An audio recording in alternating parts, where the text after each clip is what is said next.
అందరికీ హాయ్. ఈరోజు ఇంటర్మీడియట్ స్టూడెంట్స్కి ఎగ్జామ్స్ యొక్క రిజల్ట్స్ వస్తున్నాయి. అందరూ హ్యాపీగా చెక్ చేసుకోండి. అందరికీ ఆల్ ద బెస్ట్. నేను మీకు ఒకటే చెప్పాలనుకుంటున్నాను, ఇంట్లో వాళ్ళు తిట్టినా ఫెయిల్ అయినామని, ఇంట్లో వాళ్ళు తిట్టినా తరివేసినా సప్లీలు రాసుకుందాము, సప్లీలో చూసుకుందాము. ఫెయిల్ అయినామని చెప్పి సూసైడ్లో ఏం చేసుకోవాలండి. బయట ఎక్కువ అయిపోయినాయి సూసైడ్లు చేసుకోవడం. ఇంట్లో వాళ్ళు ఏదో అన్నారని ఎగ్జామ్స్లో ఫెయిల్ అయినామని చెప్పి సూసైడ్ చేసుకుంటున్నారు.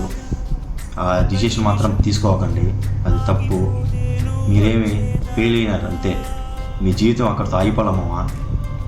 ఓకేనా పేరెంట్స్, అదే తల్లిదండ్రులు, మీకు కూడా ఒకటి చెప్తున్నా, ఫెయిల్ అయినాడు అంతే. మీ కొడుకు జీవితం అక్కడితో ఆగిపోలేదు. 10th ఫెయిల్ అయిన సచిన్ టెండూల్కరే ఈరోజు గాడ్ ఆఫ్ క్రికెట్, తెలుసా?